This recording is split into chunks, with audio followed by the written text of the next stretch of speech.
Right Venkateswara Reddy గారు మళ్ళీ వస్తాను మీ దగ్గరికి. మనతోటి బొలిశెట్టి సత్య గారు ఉన్నారు, Janasena party state general secretary, Janasena party senior నాయకులు. సత్య గారు గుడ్ ఈవినింగ్ సార్. నమస్తే అండి. మీకు ప్యానెల్లో ఉన్న పెద్దలకి ప్రైమ్ 9 వీక్షకులకు నమస్కారం. ముందుగా మీకు కంగ్రాచులేషన్స్ సత్య గారు. 100% స్ట్రైక్ రేట్తో పాటు జనసేన పార్టీ మంత్రివర్గంలో కూడా అడుగుపెట్టింది. సో 1 నుంచి 21కి వచ్చింది, 21 నుంచి ఈరోజు జనసేన నుంచి మంత్రులయ్యారు. సో చంద్రబాబు నాయుడు గారు క్యాబినెట్లో మంత్రులుగా ప్రమాణ స్వీకారం చేశారు. ఆయన సాక్షాత్తు పవన్ కళ్యాణ్ గారు నేను ఇద్దరం కూడా సమానమే అని చెప్పినటువంటి పరిస్థితి ఉంది.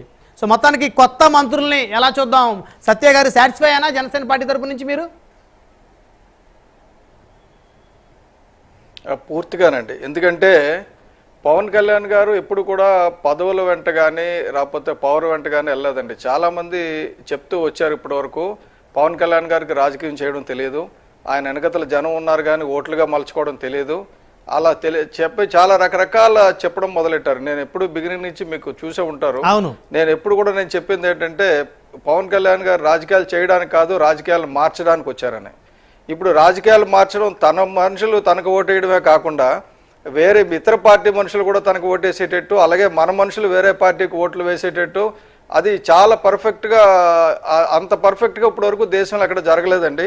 ఇది నేను చెప్తున్న మాట కాదు. ఇప్పుడు ప్రస్తుతం మొత్తం నేషనల్ ఛానల్స్ అన్ని పవన్ కళ్యాణ్ గారి గురించి మాట్లాడుతున్నాయి. ఇప్పటి వరకు ఎవరు మాట్లాడలేదు. మాకు నేషనల్ లెవెల్లో పోయి మాట్లాడి దానికి ఏజెన్సీ కానీ రాకపోతే మాకు ఒక వర్కింగ్ అరేంజ్మెంట్ కానీ లేదు.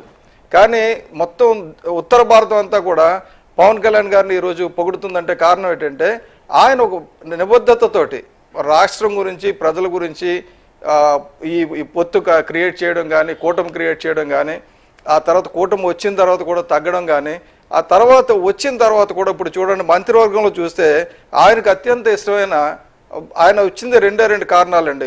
అంటే నేను బిగినింగ్ నుంచి చూస్తున్నది ఏంటంటే రాజ్యాంగ పరిరక్షణ, పర్యావరణ పరిరక్షణ, ధర్మ పరిరక్షణ. ఇది ఆయన చెప్తున్న మాటలు ఇప్పుడు కూడా మాకు ఇంటర్నల్గా.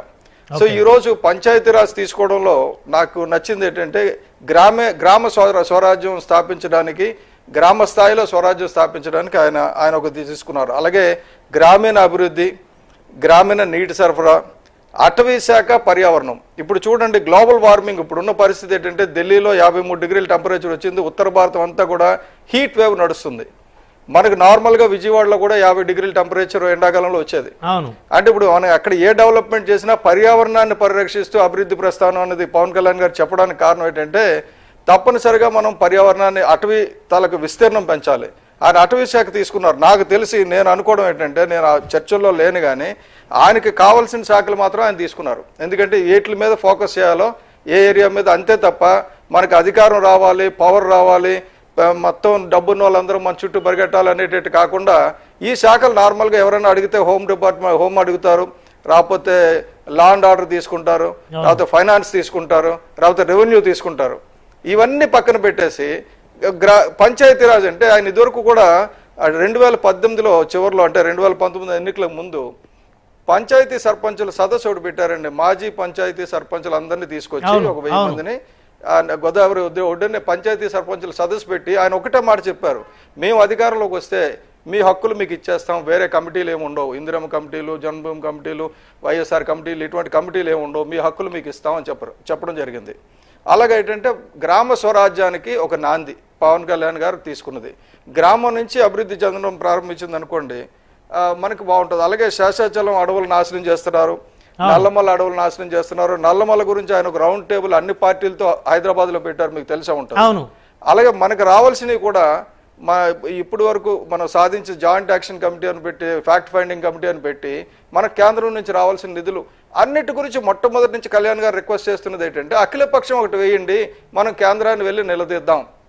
అది ఎప్పుడు కూడా అఖిలపక్షం వేయడానికి జగన్మోహన్ రెడ్డి గారు ఎప్పుడు ముందు ఆఖరికి స్టీల్ ప్లాంట్ విషయంలో కూడా ఇక్కడ మీటింగ్ పెట్టి 5 లక్షల మంది జనం మధ్యలో ఆయన రిక్వెస్ట్ చేసింది ఏంటంటే యూనియన్స్ అన్నింటినీ ఒక అఖిలపక్షం పెట్టండి, స్టీల్ ప్లాంట్ ప్రైవేటైజేషన్ ఆపుతాను, డ్రెడ్జింగ్ కార్పొరేషన్ వరకు మనం చేయగలిగాం, నేను చేయగలిగాను, నా శక్తి సరిపోయింది, ఇది అఖిలపక్షం పెడితే చేద్దామంటే అసలు ప్రజాస్వామ్యం మీద నమ్మకం లేదండి. నేను చెప్తున్నాను, ఇప్పుడు 11 మంది ఎమ్మెల్యేలు వచ్చినా సరే వాళ్ళకి పూర్తిగా గౌరవం ఉంటుంది. డెఫినెట్గా ప్రజాస్వామ్యం వాళ్ళు ఏ రకమైన తప్పు చేసినా సరే నిలదీయొచ్చు. ఎవరి మీద ఇందాక వెంకటరెడ్డి గారు చెప్పినట్టు, వెంకటేశ్వర రెడ్డి గారు చెప్పినట్టు డెఫినెట్గా ఇక అసలు వాళ్ళు ఉన్నారనే కాదండి, వాళ్ళకు ప్రతిపక్షం, వాళ్ళు ఏం చెప్తే దాన్ని కలుపుకొని పోవడం, సర్దుకుపోవడం. వాళ్ళకి ఎమ్మెల్యే ప్రోటోకాల్ ఉంటుందా నియోజకవర్గాల్లో అభివృద్ధి చేసే క్రమంలో? సత్య గారు ఎమ్మెల్యే ప్రోటోకాల్ ఇస్తారా, లేకపోతే కూటమి ఇన్ఛార్జీలకే అక్కడ ప్రోటోకాల్ ఉంటుందా? లేదండి, ఇక్కడ అక్కడెక్కడ రాయలసీమ నుంచి వచ్చి రెడ్లు విశాఖపట్నంలో పెద్దరికం చేసినట్టు అలాంటి అరాచక శక్తుల్ని ఎలా ఎంటర్టైన్ చేయమండి? అధికారాలు గ్రామ స్థాయిలో పంచాయతీలకు వెళ్ళిపోతాయి, అలాగే జిల్లా స్థాయిలో కార్పొరేషన్లకి అలాగే మున్సిపాలిటీస్కి వెళ్ళిపోతాయి.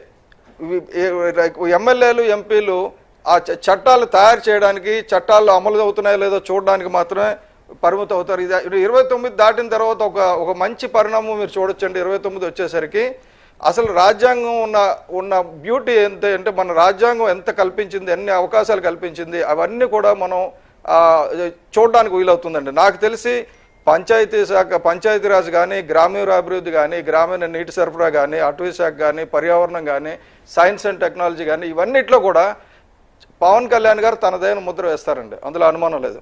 అలాగే పర్యాటక శాఖ విషయంలో, అలాగే సినిమాటోగ్రఫీ విషయంలో మన కందులు దుర్గేష్ గారు ఆయన చేయాల్సిన పని ఆయన చేస్తారు. అలాగే అన్నిటికంటే ముఖ్యమైనది ఈ మన పౌర సరఫరాలు, నాదెండ్ల మనోహర్ గారికి తీసుకున్న శాఖ పౌర సరఫరా శాఖ. పౌర సరఫరా శాఖ ఏంటంటే ఇప్పటి వరకు మనం బియ్యాన్ని ఎక్స్పోర్ట్ చేసేస్తున్నారు, తినేస్తున్నారు. ఇదివరకు దూరంపూడి చంద్రశేఖర్ రెడ్డి గారు ఏంటి చేస్తున్నారు, అన్ని చేశాం కదా. ఇవన్నిటికీ ఒక సరిదిద్ది దాన్ని సరైన మార్గంలో పెట్టడానికి ముందు నుంచి కళ్యాణ్ గారు చెప్తున్నారు. అందులో ఈ పౌర సరఫరా శాఖలో మనం ఖర్చు పెడుతున్న డబ్బు ప్రజలు చేరడం లేదు.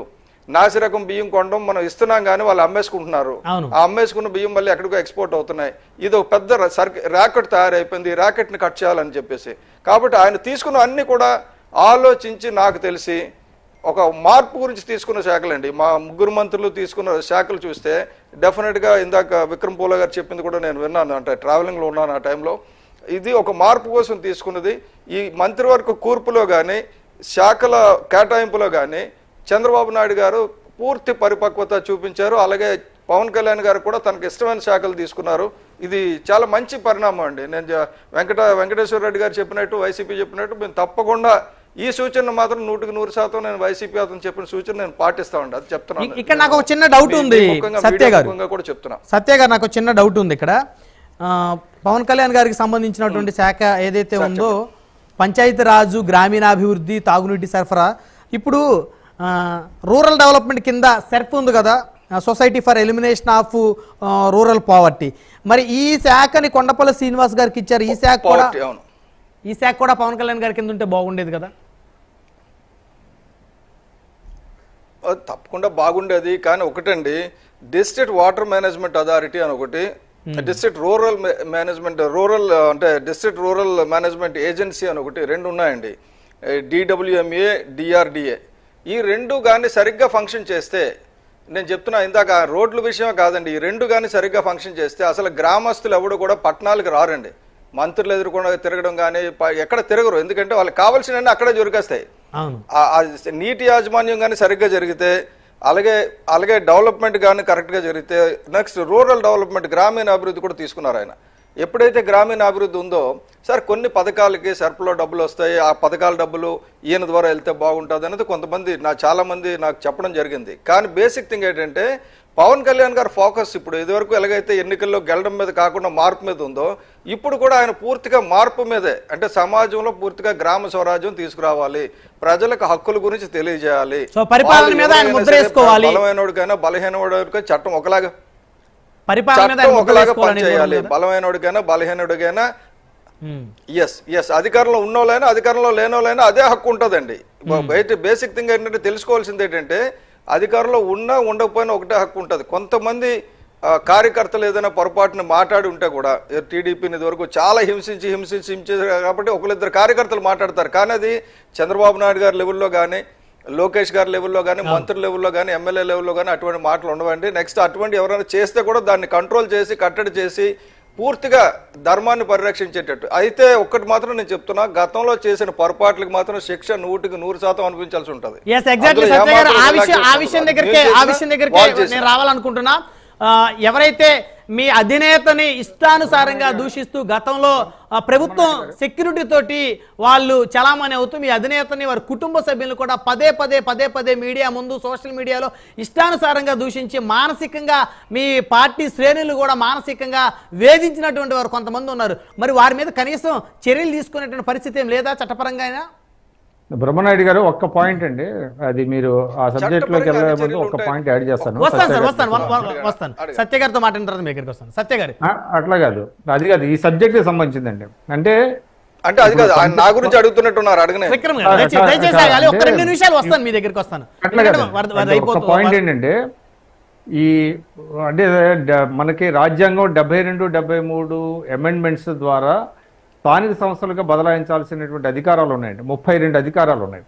ఆ 32 అధికారాలని చాలా రాష్ట్రాలు, అంటే కేరళ ఉదాహరణకి కేరళ చాలా వరకు దాదాపు 28 అధికారాలు బదలాయించింది. మణిశంకర్ అయ్యర్ గారు కేంద్రంలో మంత్రిగా ఉండగా ఆయన చాలా ప్రయత్నించాడు రాష్ట్రాల ద్వారా స్థానిక సంస్థలకి అధికారాలు బదలాయించాలని. కానీ చాలా రాష్ట్ర ప్రభుత్వాలు తమకున్నటువంటి అధికారాలు వదులుకోవాల్సి వస్తుందని చెప్పి వాళ్ళు ససేవరు అన్నారు. ఆయన దాదాపు 15 మీటింగులు పెట్టాడు వివిధ రాష్ట్రాలతో. ఆ మీటింగులు కూడా చాలా మంది వెళ్ళాం. నేను ఎందుకు చెప్తున్నా అంటే ఇవాళ చాలా ఇంట్రెస్టింగ్గా ఉంటుంది. అంటే పవన్ కళ్యాణ్ గారి చిత్తశుద్ధి ఉన్నది కాబట్టి నిజంగా కనుక ఆయన ఈ రాష్ట్ర ప్రభుత్వం దగ్గర ఉన్నటువంటి అధికారాలన్నీ కనుక స్థానిక సంస్థలకి బదలాయించగలిగితే అద్భుతంగా అవుతుందండి. అది ఆయన నిజంగా ఆయన నిలిచిపోతాడు, చరిత్రలో నిలిచిపోతాడు as far as AP is concerned. ఎందుకంటే గతంలో ఏ మంత్రి కూడా చేయలేకపోయారు. ఎందుకంటే రాష్ట్ర ప్రభుత్వం తమకున్న అధికారాలని స్థానిక సంస్థలకు బదలాయించడానికి ఇష్టపడవు. కానీ అది కనుక చేయగలిగితే ఖచ్చితంగా ఆయన చరిత్రలో మిగిలిపోతాడండి. అది ఆ పాయింట్ నేను చెప్పదలుచు. రైట్ సత్య గారు, మధ్యలో ఆగిపోయాం. ఇందాక మిమ్మల్ని ఏదైతే అడిగానో మీ అధినేతని, మీ పార్టీని, శ్రేణుల్ని వేధించి మానసికంగా హింసించి మాటలతోటి ఎవరైతే గతంలో చేశారో, సో మరి వారి మీద చట్టపరంగా కనీసం చర్యలు తీసుకుంటే భవిష్యత్తులో ఇలాంటి పరిస్థితి ఏ రాజకీయ పార్టీ అధినేతకి రాకుండా ఉంటుంది అనేది కూడా చాలా మంది విశ్లేషక అభిప్రాయంగా తెలుస్తూ ఉంది. సత్య గారు. సార్, క్రైమ్స్ మీద ఇప్పటికే రిజిస్టర్ అయి ఉన్న క్రైమ్స్ మీద చట్టం తన పని తను చేసుకుపోతుందండి. మన టైం ఒక్క నిమిషం కూడా వృధా చేయడానికి లేదండి. ఇందాక విక్రమ్ పూలా గారు చెప్పినట్టు 73rd, 74th అమెండ్మెంట్ చూస్తే 29 అంశాలు ఇనీషియల్గా బదలాయించారు. అంటే మొత్తం అన్ని కూడా, అంటే ఇప్పుడు రాష్ట్రానికి అంటే మన పంచాయతీకి మన జిల్లాతో సంబంధం అక్కర్లేదండి, పెద్ద పని ఉండదు. కాబట్టి వాళ్ళకి ఎలా ఉంటుందంటే నిజంగా అధికారాలు అన్నీ వాళ్ళకి ఇచ్చేస్తే విద్య, వాణిజ్యం, ఆఖరికి విలేజ్ ఏరియాలో ఉన్న టోల్తో సహా అన్ని వాళ్ళ చేతిలో ఉంటాయి.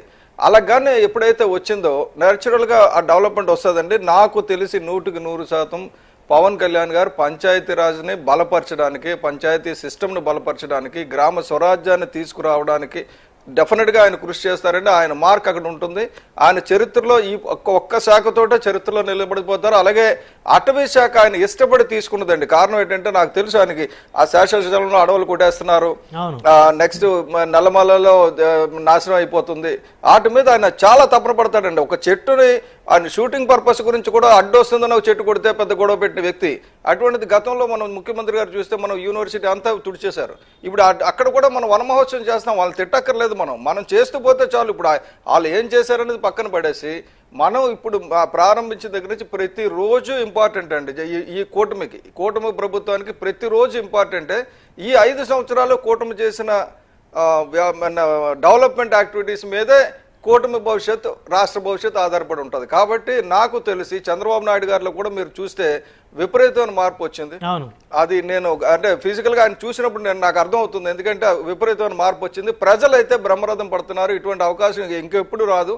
ప్రజలు అభీష్టం మేరకు యాక్చువల్గా మొన్న జరిగిన ఎన్నికలు ప్రజలే రాజులండి. ప్రజలు గెలిపించుకున్నారు. ఎవరు కూడా ఈ స్థాయి ఊహించలేదు. ఇదివరకు జగన్మోహన్ రెడ్డి గారు 105 వస్తాయి అనుకున్నప్పుడు 151 వచ్చినప్పుడు కానీ 120 వస్తాయంటే ఇప్పుడు మాకు 164 రావడానికి కానీ కారణం ఏంటంటే ప్రజలు విసిగిపోయి ఉన్నారు. కొద్దిగా ఏదైనా చేస్తే బాగుంటుంది, ఈయన వస్తే బాగుంటుందేమోని.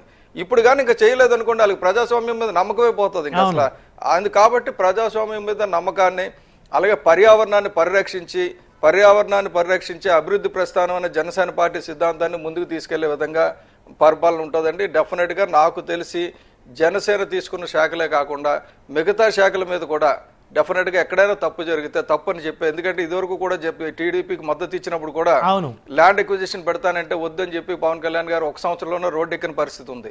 ఇక్కడ ఏంటంటే పవన్ కళ్యాణ్ గారు ఎవరు తప్పు చేసినా తప్పు అంటారు. నాకు తెలిసి ఇప్పుడు కూటమిలో ఉన్న వాళ్ళందరూ కూడా ఇప్పుడు సమిష్టిగా ఏ ఉద్దేశంతో ఉన్నారంటే ఏదైనా చేసి ఒక చరిత్రలో నిలిచిపోవాలని. కాబట్టి అందరూ కూడా ఒకే పద్ధతిలో ఉంటారంటే నాకు తెలిసి బ్రహ్మనాయుడు గారు ఈ పరిపాలన ఈ 5 సంవత్సరాలు ఆంధ్రప్రదేశ్ లో ఒక బెస్ట్ సువర్ణాక్షరాలతో ఒక స్వర్ణయుగంగా చూడొచ్చు.